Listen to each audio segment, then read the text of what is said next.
monde et bienvenue sur Un jour un métier. Aujourd'hui on est avec Gilbert. Bonjour Gilbert. Bonjour Herman.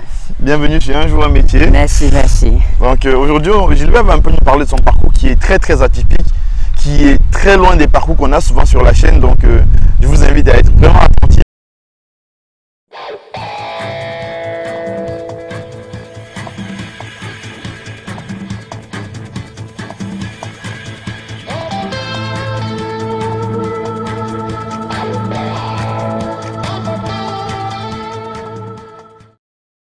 Alors Gilbert, dis-nous. Oui Herman. Parle-nous un peu de toi. Alors, une fois de plus, bonsoir. Alors, moi c'est Gilbert Njina, je suis originaire de l'Ouest Cameroun, plus précisément de Tchang. Alors, je suis à peine arrivé en Italie, bon, je veux dire bientôt un an que je suis en Italie. Et voilà. D'accord. Et l'Italie, ok. Mais pourquoi l'Italie? Comment tu l'as choisi l'Italie? En effet, moi, je n'ai pas vraiment choisi l'Italie comme on dit voyager pour l'Europe. J'ai choisi un pays particulier. Puisque mon objectif en fait, c'était de voyager. Comme je, quand j'obtenais mon bac, mon objectif c'était de voyager. Je voulais juste voyager. Je n'avais pas encore d'orientation. D'accord. Donc, ça paraîtrait presque un peu bizarre de comprendre qu'on soit focus voyage uniquement sans orientation. J'ai envie de dire, comment tu as découvert cette passion pour le voyage? Je veux dire, ça a commencé comment? D'où est partie l'idée de base de dire ouais, il faut que je voyage? Ça a commencé quand et comment? En effet, moi, déjà tout petit, j'ai regardé beaucoup plus les séries télévisées. Et en regardant ces séries télévisées, j'ai vraiment aimé voir les Blancs, regarder les Blancs, tout le pays des Blancs, même si c'était à travers un écran téléviseur. Et voilà. Et donc tu appréciais énormément, on va dire, ce que tu voyais à travers la télé. Et tu avais envie d'aller là-bas. Justement.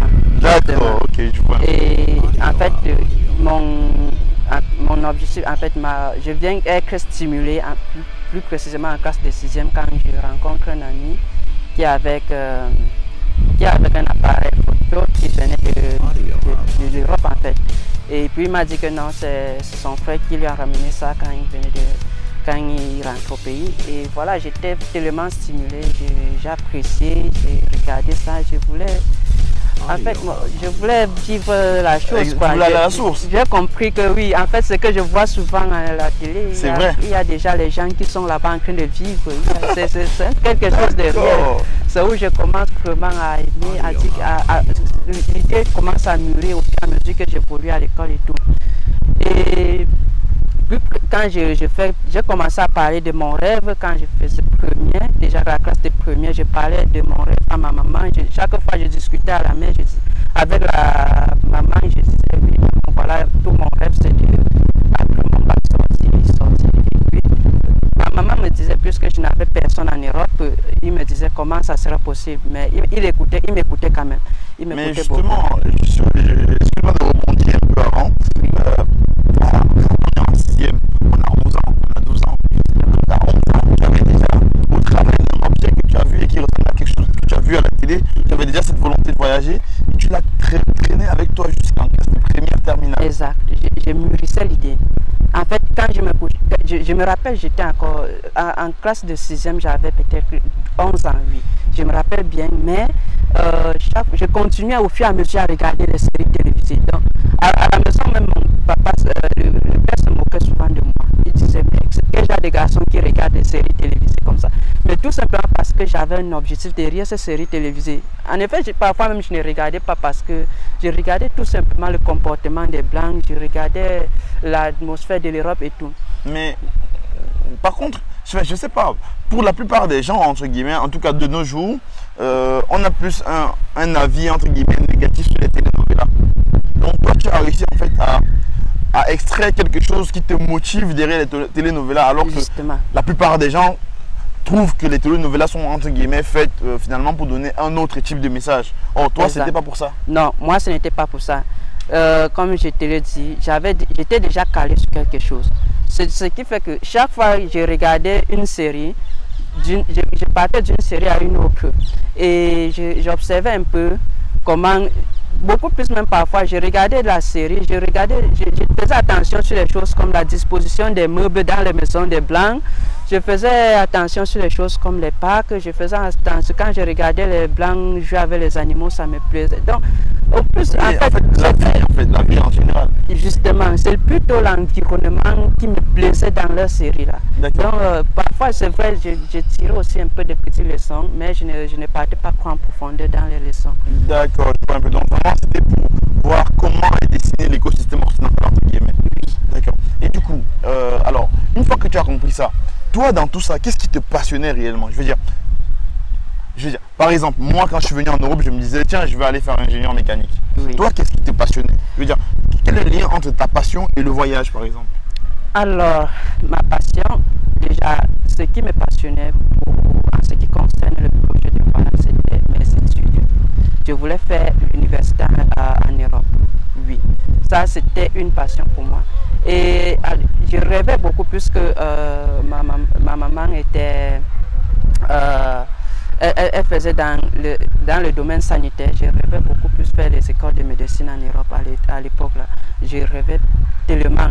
Et chaque fois aussi, quand je partais à l'hôpital, j'avais tellement envie de trouver avec la place. Oui, et puis, c'est vrai, tout ça, quand j'avançais, ça grandissait en moi. Chaque fois, ça grandissait, toute cette passion-là grandissait. Et tout mon objectif, en fait, c'était l'Europe, en fait. D'accord. Et du coup, prenons ça comme tu me dis, parce que c'est très bien que tu sois passionné par tout ça, mais aujourd'hui, tu es inscrit à l'université. Oui. Pour la médecine. Justement. Donc on va dire que cette partie-là du rêve est en cours de réalisation. Exact. C'est une très bonne chose. Oui. Mais comment tu as fait pour atterrir en Italie si ce n'était pas ton choix de base? Alors, déjà, quand j'obtiens mon bac, puisque j'avais déjà préparé ma mère en avance, je lui avais déjà dit que oui, tout mon rêve, c'est l'Europe. Alors, quand j'obtiens mon bac, je pars vers maman, je dis oui, maman, voilà, j'ai enfin obtenu le bac. Puisqu'avant même d'obtenir mon bac, ma maman m'avait déjà fait une promesse que oui, si tu obtiens le bac cette année, je vais tout faire pour te faire voyager. Ça, c'était la promesse de ma maman. Et quand j'obtiens le bac, j'étais tellement content. Je suis rentré, je me souviens, j'étais à Yaoundé.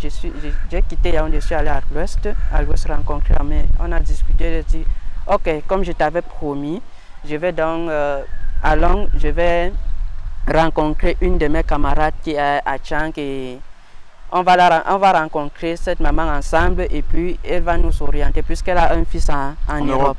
Bon, moi j'entendais seulement en Europe, je ne savais pas si il était en Italie ou en France ou non. Et puis quand nous sommes arrivés, c'est où je demande à la maman là, ton fils est dans quel pays? Elle me répond, voilà, mon fils est en Italie et tout. Et la première question que j'avais faite à la maman là, c'était juste comment ton fils a procédé pour arriver en Europe? Pour arriver en Italie. En Italie, oui.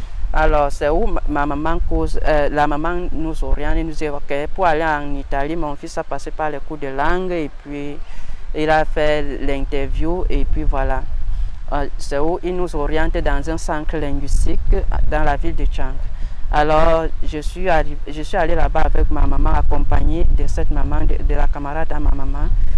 Et quand on arrive au centre, c'était déjà vers septembre, début septembre. D'accord, donc en gros, tu es allé t'inscrire pour les cours d'italien et dans un centre de linguistique. Exact. Et ça a duré combien de temps tes cours de langue à peu près? Mes cours de langue, en fait, non pas, je peux dire, ça a duré un an. J'ai fait un an complet. D'accord. Et après un an, tu avais le diplôme?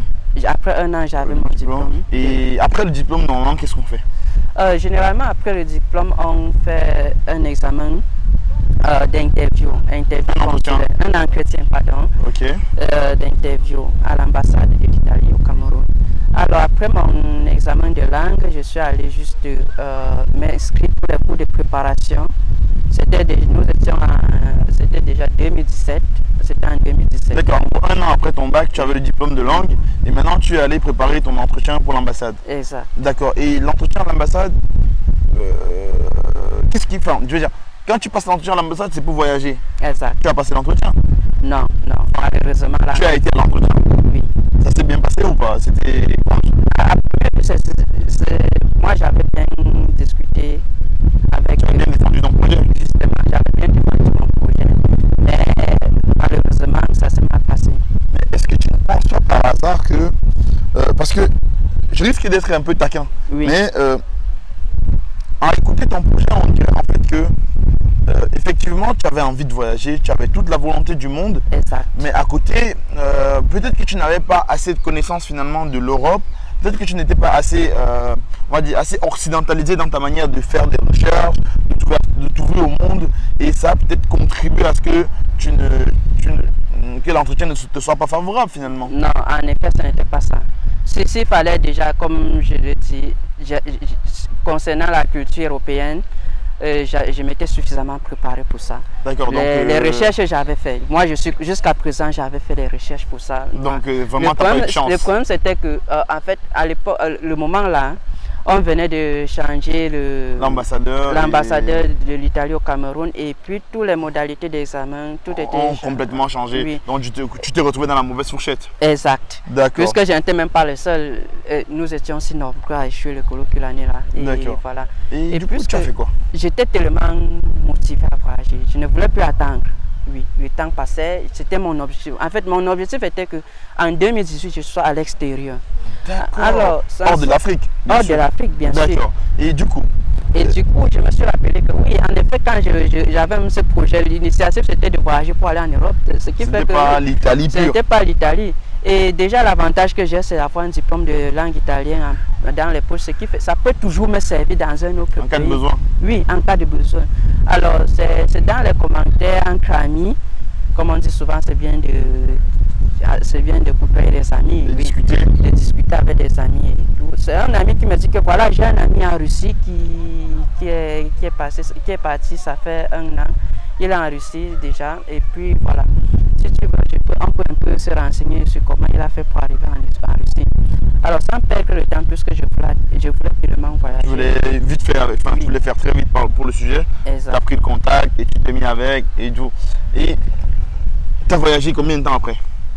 Déjà, nous étions à l'époque, on était déjà en janvier 2017. Oui, en février 2017, oui. Et j'ai contacté cette personne, oui, ce gars, et voilà, il m'a donné toutes les modalités qu'il fallait. Mais ça me plaisait, j'étais motivé à affronter ce genre de vie. Mais juste que il y avait tellement de difficultés. Déjà même au niveau de convaincre les parents, c'était pas facile.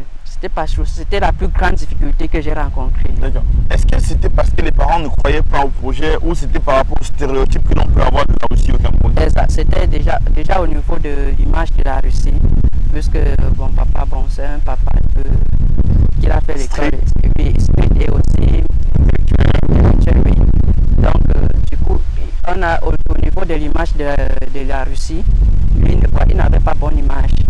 Et voilà, c'était très compliqué parce qu'il disait que non, en Russie, je me souviens toujours, la première fois que je suis allé vers lui, il m'a dit que non, pardon, excuse-moi, avec la mafia russe et tout. D'accord. Ok, donc papa il est un peu sceptique et tout, mais puisqu'il était avec moi aujourd'hui, ça veut dire qu'il a accepté. Justement, en fait, je devais montrer déjà la base que je pouvais y arriver. Donc j'ai pris tout mon temps pour convaincre. Excusez-nous un peu pour le vent, hein, parce que on est au parc, comme vous voyez, on profite un peu de la zone, donc voilà. Il fait beau temps et tout, mais bon, on n'y peut rien par rapport au vent. Hein. Je disais, aujourd'hui on a dit, ça veut dire que tu es arrivé. Ça veut dire que ton projet de la Russie a marché, ou finalement tu as fait le tour. Bref, est-ce que finalement tu es allé en Russie alors? Oui. Donc ça veut dire que l'indice qu'on t'avait donné était de bonne qualité? Oui, c'était de bonne qualité parce que tout s'est bien passé. Alors, la procédure pour la Russie n'était pas aussi compliquée, mais c'était pas aussi facile. Oui, commençons par le bon côté. Justement, oui, tu as raison, toujours. Qu'est-ce qui était bien, je veux dire? Alors, tu as voyagé. Justement. Donc ça veut dire que c'était bien. Ah, en quelque sorte. Oui, mais malgré les qu'est-ce que tu n'as pas aimé? Alors, ce que je n'ai pas aimé déjà, c'est au niveau de la procédure, il y a eu beaucoup de tracasseries. Et... Est-ce que tu pourrais parler un tout petit peu plus fort, s'il te plaît? Oui, justement, parce que ça...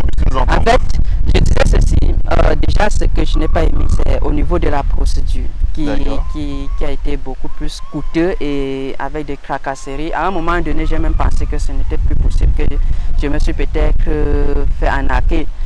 D'accord. Mais attends, du coup, si je comprends bien, ça veut dire que finalement, tu es entre guillemets dans la classe moyenne camerounaise, parce que si tu as pu t'offrir des frais coûteux pour aller en Russie et après venir en Italie. Ce n'est pas donné à tout le monde donc. Non, ce n'est pas que je suis dans la classe moyenne. Non, c'est pas vraiment ça. C'est que j'étais déterminé. Comme on dit souvent, qui peut et qui veut peut. Ouais, tu te donner les moyens. Je me suis donné le meilleur de moi-même. Et parfois, quand tu as la volonté, qu'importe le prix, tu assumes. D'accord. Et du coup, alors, qu'est-ce qui a été difficile? Je veux dire, tu as fait combien de temps en Russie alors? En Russie, mon parcours a été très bref. J'ai fait 1 an comme prévu. Un an en Russie? Oui. Jusqu'en quittant le Cameroun, j'avais déjà tout tracé. Tout tracé, oui. Mais tu as eu un peu de chance quand même, parce que est-ce que tous ceux qui ont fait le parcours, ça a marché? Non, pas vraiment. Donc ça veut dire que quel pourcentage à peu près? Ça fonctionne dans combien de cas à peu près? Le pourcentage n'est pas vraiment connu, peut-être élevé. Bon, déjà moi, quand je suis arrivé là-bas, le pourcentage était à 0 d'après ce que j'ai rencontré. Puisque j'ai rencontré des gens, j'ai rencontré pas mal de personnes qui avaient essayé et ça n'a pas abouti. Ce qui fait qu'ils m'ont dit que non, je suis en pourcentage 0. D'accord, donc tu es l'exception qui fait la règle. Exact. C'est ce que je voulais montrer. Attention, c'est très important de préciser parce que beaucoup de gens croiraient que parce que tu es allé en Russie, après tu es venu en Italie, alors c'est la voie pour y aller. Donc c'est bien de préciser que pas vraiment, dans tous ceux que tu connais, tu es le seul qui a réussi à faire ce parcours-là et que tu es aujourd'hui dans l'Union européenne. C'est très important de préciser. Faudrait pas que... Parce que le but de la vidéo, et je vais faire une petite parenthèse, attention, le but de la vidéo, ce n'est surtout pas de dire aux gens, allez voyager, non. Le but ici, c'est vraiment de dire aux gens, c'est possible de voyager, celui qui veut voyager peut voyager, mais le pourquoi doit être très fort. Lui, il était vraiment déterminé, il s'est donné les moyens, il était débrouillard et il avait le soutien de la famille. C'est très important à prendre en compte. Le but ici, ce n'est pas de dire aux gens, oui, voyager parce que si, parce que ça, non. Mais le but, c'est de dire aux gens, écoutez, si vous êtes vraiment déterminé à voyager, alors nous, on peut vous aider à ne pas vous faire, on va limiter la casse, on va vous aider à limiter la casse entre guillemets. Mais attention, je dis bien attention. Lui, il dit sur tous ceux qu'il connaît, absolument tous ceux qu'il connaît, il est le seul qui a pour l'instant fait l'itinéraire. On ne dit pas que c'est un chemin impossible, c'est un chemin qui est faisable, mais pas accessible pour tout le monde. Donc c'est pas parce que vous êtes allé en Russie que vous irez en France ou en Italie, je ne sais trop quoi derrière. Donc je tiens vraiment à faire cette précision pour qu'on ne confonde pas le but de cette interview-là notamment. Et donc du coup, ça s'est passé comment? Est-ce que tu parles russe aujourd'hui? Bien, tout à fait. Tu parles bien russe? Je parle russe. Si vous voulez en essayer. Non. Alors, en effet, j'ai même un diplôme de langue russe. D'accord. Et tu as appris tout ça pendant 1 an là? J'ai appris tout ça pendant 1 an et je tiens aussi à te rappeler, j'étais aussi inscrit dans une université qui formait en mécanique forestière. Bon, c'est vrai que la mécanique forestière n'était pas mon affaire. D'accord. Et du coup, en Russie, tout ça? Justement en Russie, pendant que pendant que je faisais mes cours de langue, je profitais aussi, je suivais les cours de mécanique quoi. Et voilà. C'était aussi, je peux dire, une belle expérience. Je veux dire, pour avoir fait 1 an en Russie, pourquoi tu as quand même décidé de revenir? Tu aurais pu dire, oh ça va, la Russie c'est plutôt bien, parce que tu as appris la langue, tu étais inscrit à l'université, tu aurais pu rester en Russie. Pourquoi tu as quand même parti? En réalité, déjà je suis quelqu'un, j'aime atteindre mes objectifs. D'accord. Oui. Et déjà, la Russie, pour moi, j'ai trouvé la Russie un pays très agréable. Je me sentais très bien en Russie, ça c'est clair. C'est vrai, beaucoup ont dit qu'il y a le racisme en Russie, mais moi je me sentais bien. D'accord. Ça, ce n'est pas pour vanter la Russie, non. Pourquoi tu es parti? Je suis parti de la Russie parce que je ne voyais vraiment pas un futur en Russie. Quand je regardais la Russie pouvait m'apporter le sourire en ce qui concerne la vie sociale. Mais en ce qui termes de vision à long terme, non, tu ne te voyais pas? Je ne voyais rien. Pourtant, il y avait des Camerounais, il y a des Camerounais en Russie, on est bien d'accord? Bien sûr. Comme partout? Bien sûr. D'accord, mais je veux dire, eux ils vivent comment? Ou du moins la vie qu'ils ont là-bas, c'est pas ce qui t'intéresse? Tu avais une autre vision des choses? J'avais une autre vision des choses, puisque déjà je ne peux pas m'intéresser, je ne m'intéresse pas vraiment à la vie des autres. Ah d'accord, donc ok. Bon, moi j'ai plutôt ma façon de voir les choses. D'accord. Moi par exemple, on m'avait envoyé quand on faisait ma procédure, puisque ce n'est pas moi qui avais fait ma procédure, j'étais sous couvert. Et puis voilà, on m'a envoyé dans une université d'ingénierie. Oh, moi j'aime faire la médecine. D'accord. Et voilà, c'était d'abord un problème à prendre en compte. Et voilà, je n'étais pas vraiment à l'aise. Premièrement, et deuxièmement, le plus grand problème en Russie, c'est quoi? C'était au niveau des frais d'études. Les frais coûtaient tellement cher.